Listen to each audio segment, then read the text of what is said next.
21세기를 우리가 은혜의 시대라 그렇게 일컫습니다.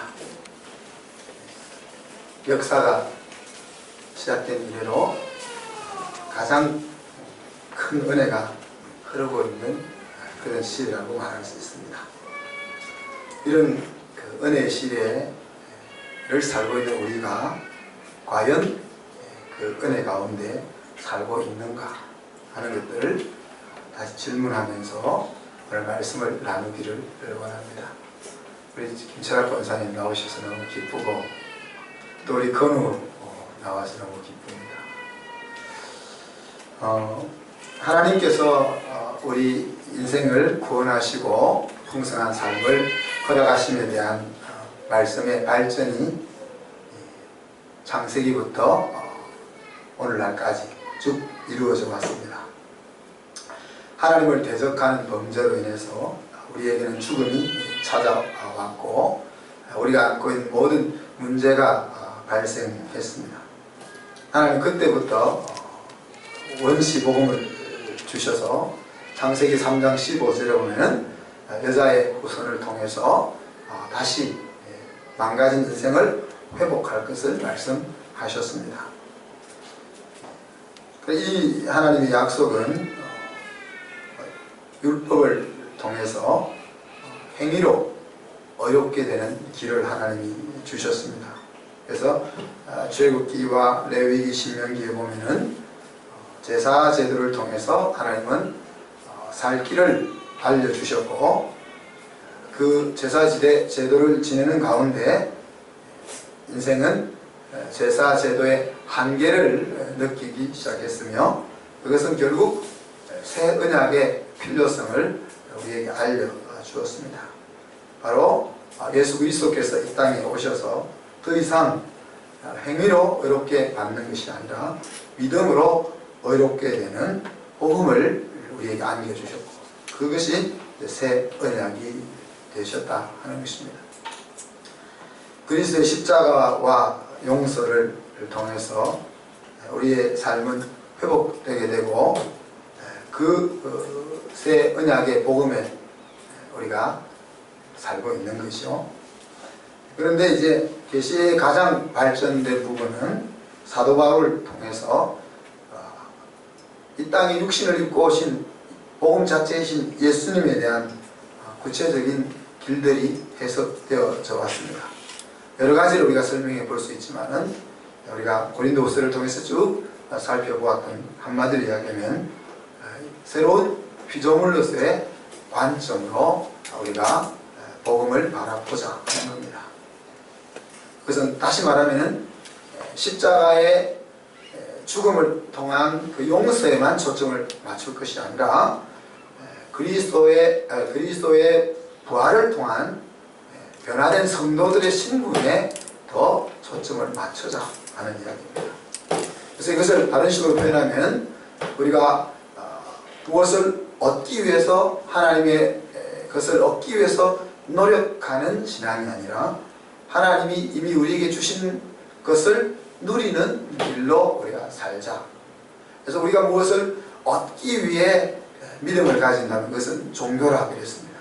그렇지만 하나님에 의해서 이미 주어진 것을 누리기 위해서 하나님 앞에 나아가는 것을 우리가 신앙이라 그렇게 이야기했습니다.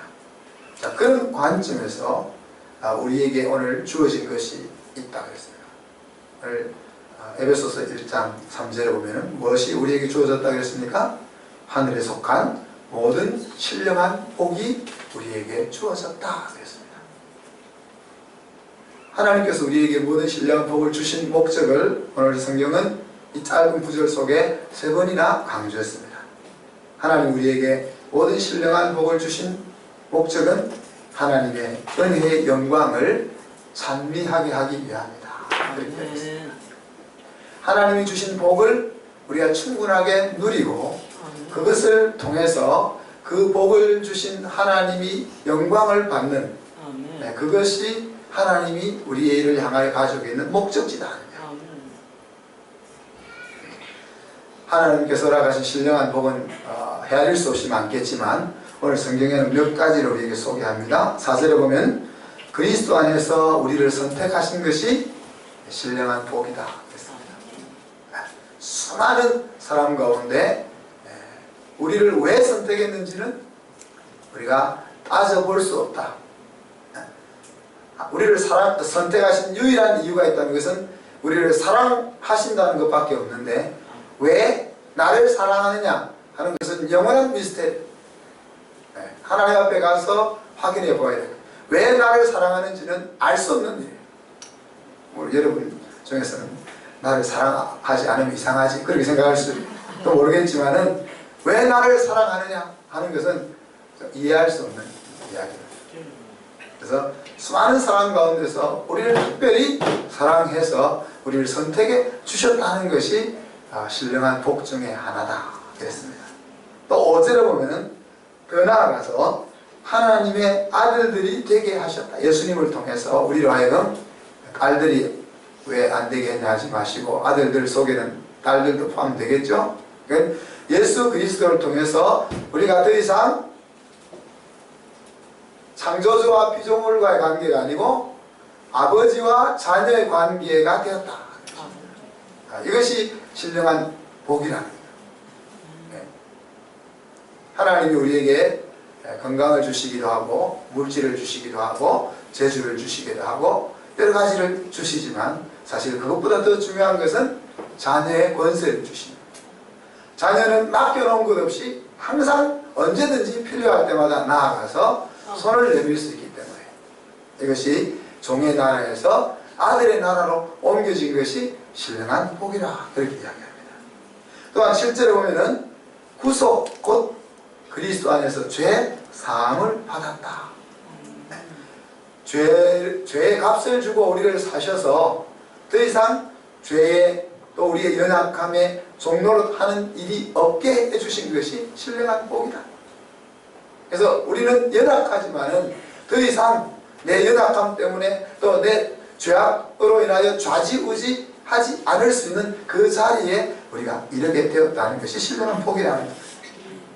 우리 11절에 보면은 그리스도 안에서 하나님의 기업이 되었다 그랬어요. 여기서 하나님의 기업을 좀 풀어 설명하면 가장 소중한 재산이 되었다 하는 겁니다. 하나님께서 나를 보실 때 내가 없으면 안 될 가장 소중한 재산이다, 기업이다, 유업이다 그렇게 보신다는 것이, 그것이 신령한 복이라는 겁니다. 13절에 보면은 성령으로 이 모든 것을 인쳤다, 도장을 꽉 찍었다. 이것이 더 이상 내 자신의 연약함과 죄악과 나를 공격하는 여러 무리에 의해, 세력에 의해서 변화될 수 없도록 성령으로 도장을 찍은 것이 하나님이 우리에게 주신 신령한 복이다 그랬습니다. 이 이외에도 우리가 성경을 통해서 하나님이 우리에게 주신 복을 생각하면 헤아릴 수 없이 많죠. 우리를 의인으로 인쳐주셨다고 했습니다. 그 말은 내가 어떤 짓을 해도 하나님 나를 죄인으로 보지 않는다. 죄인으로 볼 수 없다. 하나님 눈이 가리워져서 내가 어떤 짓을 해도 하나님 앞에 가면 나는 의인이다 하는 이야기입니다. 또 하나님이 명하신 것이라면 그것을 행할 수 있는 능력이 나에게 주어졌다. 내가 믿습니다 한다고 행하는 것이 아니라 하나님이 나를 통하여 하시기를 원하시는 것이라면 내가 그것을 행할 수 있는 능력이 나에게 주어졌다는 것입니다. 또 예수님께서 말씀하신 대로 성령을 통해서 예수님께서 이 땅에 살아계실 때 하신 것보다 더 큰 일이 무엇인지 모르겠지만 더 큰 일을 할 수 있는 존재가 되었다. 또 우리가 영생을 소유하고 누리며 살게 되었다. 이런 것들이 하나님께서 우리에게 허락하신 신령한 복들이다. 자, 이런 것들이 아까 얘기했지만 가장 발전된 하나님의 계시의 말씀이다. 그래서 예수 그리스도를 통하여 우리에게 주어진 것을 얻기 위해서 수고하고 노력하는 것이 신앙이 아니라 이미 예수 그리스도를 통해서 얻어진 것을 누리기 위해서 하나님 앞에 전적으로 의지하며 사는 것이 신앙이라 하는 것이 가장 발전된 바울을 통해서 해석된 복음이라는 이야기입니다. 자, 하나님이 이미 주신 이 모든 것들을 어떻게 누리는 삶을 살까? 이것이 우리가 싸워야 될 뭐예요? 믿음의 싸움이야.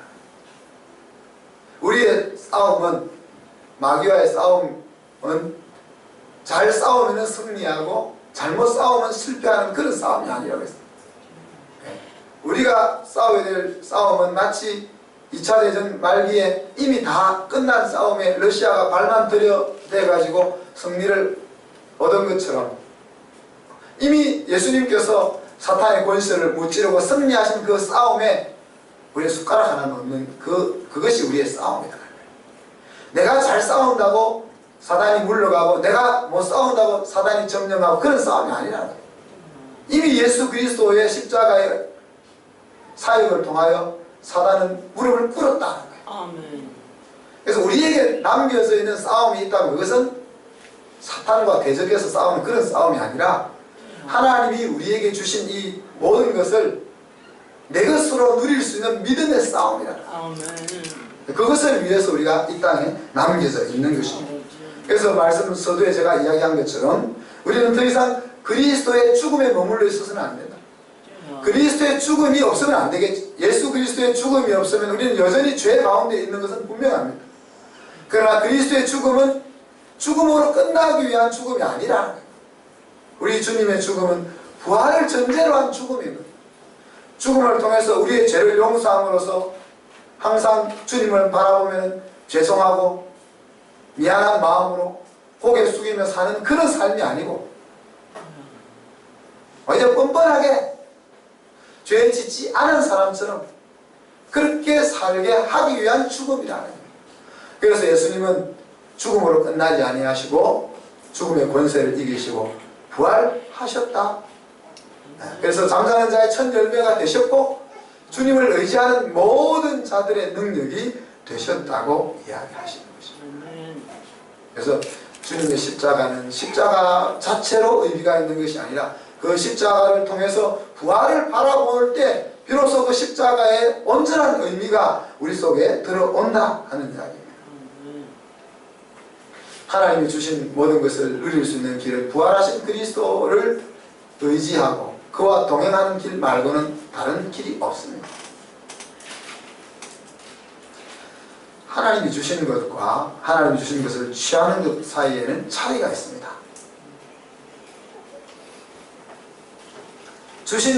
주셨는데 주셨으면 다 내 것이잖아요. 근데 그 내 것이 되는 것은 취할 때만 내 것이 된다는 거예요. 그래서 우리 아브라함 때부터 성경 속에 나타나 있는 진리입니다. 하나님이 아브라함에게 가나안 땅을 전체를 보여주셨지만 아브라함이 발로 밟는 땅만 자기 것이 된다고 했어요. 아브라함이 하나님의 그 말씀을 듣고 부지런히 땅을 밟았겠죠. 그죠? 우리가 성경에 나와 있지 않지만 땅을 밟은 땅이 가나안 땅이었던 것입니다. 만약에 그가 더 부지런히 땅을 밟았더라면 아라비아 반도 전체가 가나안 땅이 될 수도 있었을지 모르겠습니다. 그래서 하나님이 헤아릴 수 없을 정도의 모든 것을 다 아브라함에게 약속했지만 아브라함이 밟은 땅만 그 후손들이 취할 수 있었습니다. 하나님이 모든 신령한 복을 우리에게 다 주셨지만 그 신령한 복을 취하는 것만 내 것이 된다. 하나님의 마음은 어떻겠습니까? 내가 줬는데 네가 다 취하면 내가 아까우니까 저 땅이 취해가, 그런 마음일까요? 하나님이 허락하신 모든 것을 다 취하기를 원하는 것이 아버지의 마음일 거라는 거예요. 취한 것만이 나의 것이 되는 거고 나의 것이 된 것만이 누리는 것이라는 거예요.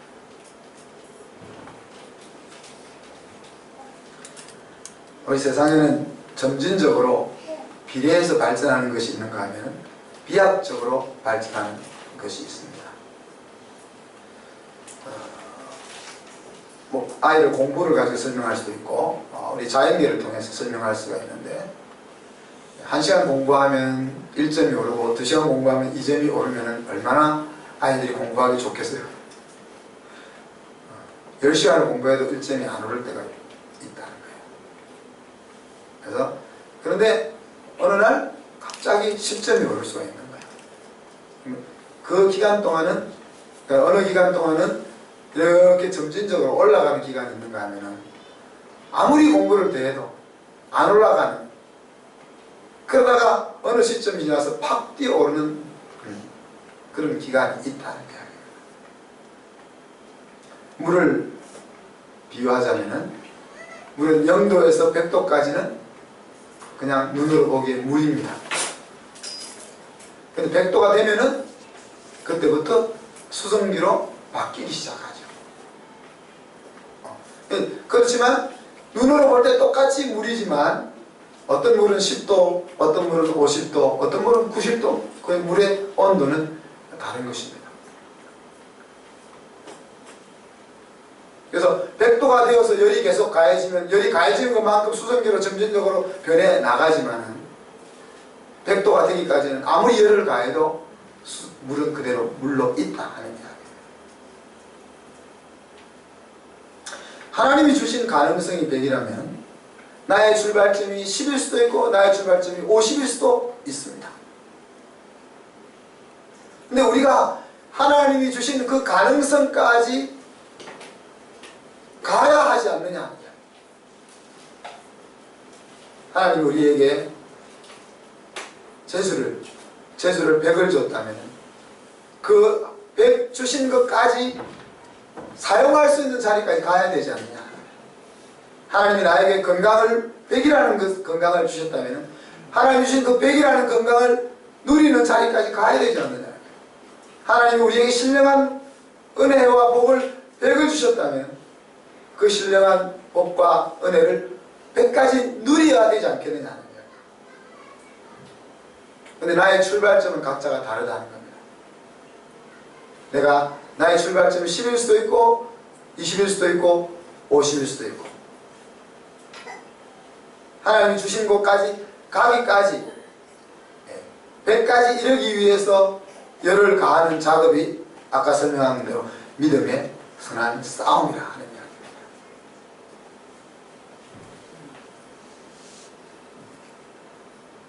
하나님이 허락하신 모든 것에 이 원리가 적용된다고 볼 수 있습니다. 하나님이 우리에게 가능성을 주셨다는 것은 그 가능성까지 이르는 것이 목표치라는 거예요. 우리가 이르러야 할 자리라는 거예요. 내가 있어야 될 자리라는 거예요. 우리가 송구 영신 예배 때 삭개오 이야기를 하면서 잃어버린 자리를 이야기했습니다. 우리는 잃어버린 영혼만 생각하지만 나의 잃어버린 자리도 생각해야 된다. 하나님이 나를 어떤 목적을 가지고 이 세상에 보내셨느냐? 하나님이 100이라는 자리에 앉히기 위해서 나를 보내셨는데 내가 50에 머물러 살고 있다면 나는 잃어버린 자다 하는 이야기입니다.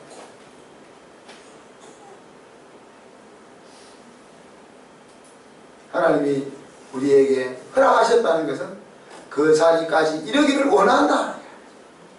그리고 그 자리까지 이르기 위해서 수고하는 것이 믿음의 선한 싸움이라고 하는 이야기입니다. 사랑하는 성도 여러분, 하나님이 허락하신 것이 우리 인생의 목표치라고 했습니다. 그리고 허락하셨다는 것은 그에 이룰 수 있는 힘을 주셨다는 것을 의미합니다.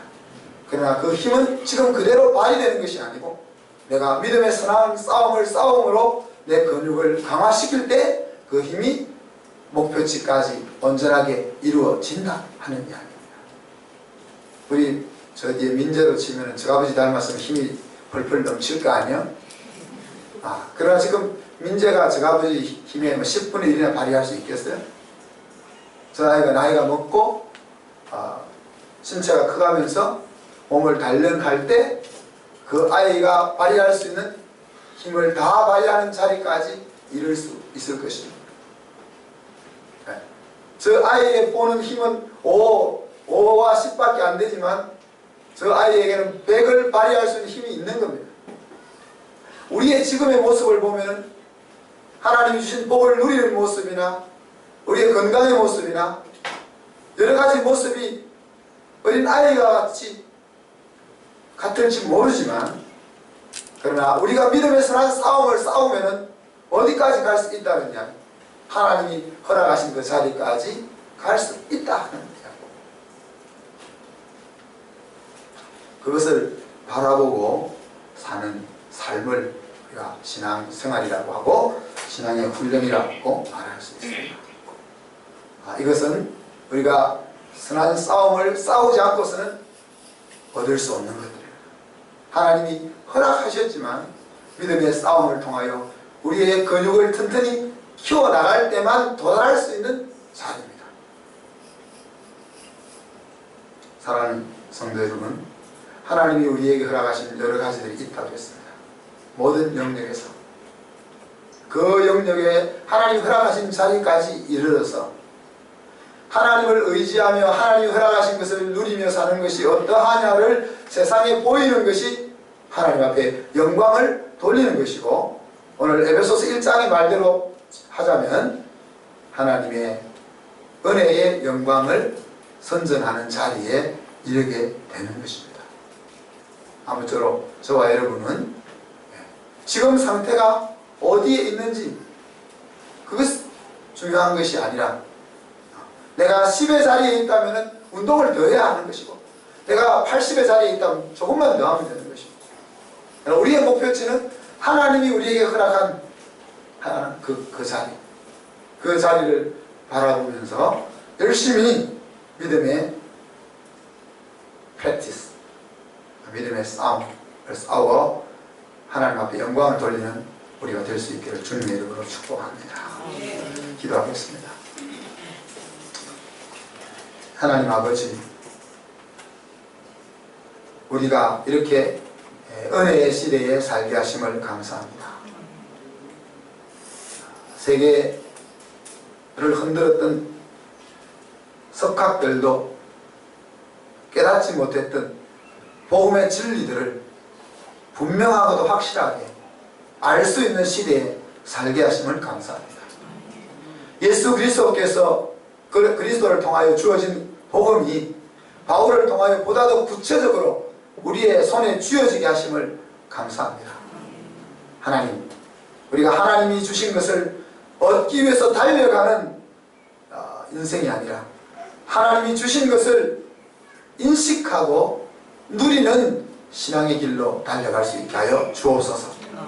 하나님이 우리에게 모든 신령한 것과 이 땅을 믿음으로 살 수 있는 것들을 허락하셨다고 말씀하셨습니다. 그러나 우리의 지금의 모습은 그 허락하신 것을 온전히 취하기에는 연약한 모습입니다. 그러나 우리가 믿음의 선한 싸움을 통하여 우리의 영혼을, 우리의 심령을 강화시킬 때에 하나님이 우리에게 허락하신 것을 넉넉히 취하고 살아갈 수 있는 자리에 이룰 수 있음을 믿습니다. 주님, 당신의 사랑하는 자녀들이 이 말씀을 가슴 깊이 새기고 날마다 믿음의 선한 싸움을 싸워 나갈 수 있게 하여 주시옵소서. 여기 머릿속에 당신의 사랑하는 자녀들의 복된 인생을 통하여 하나님의 그 은혜의 놀라움과 하나님의 영광의 풍성함을 선전하는 자리에까지 이룰 수 있도록 하나님, 저희 성도들에게 복의 복을 더하여 주시고 은혜 위에 은혜를 더하여 주시옵소서. 감사드리며 예수 그리스도의 이름으로 기도하옵나이다. 아멘.